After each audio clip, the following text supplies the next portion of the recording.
Nagsasagawa ng fact-finding ang komisyon sa eleksyon kaugnay sa viral video kung saan makikita si Batangas 1st District Representative Leandro Leviste na namimigay ng pera. Paglilinaw ni Comelec Chairman George Garcia, hindi pa ito preliminary investigation.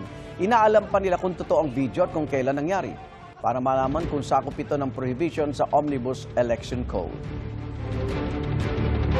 Kung ito naman po yung nangyari pagka-file ng kandidatura noong October 2024, pero bago magsimula yung tinatawag na campaign period, ay wala rin po kaming jurisdiction, sabi ng Supreme Court sa kaso ng Peñera versus Comelec.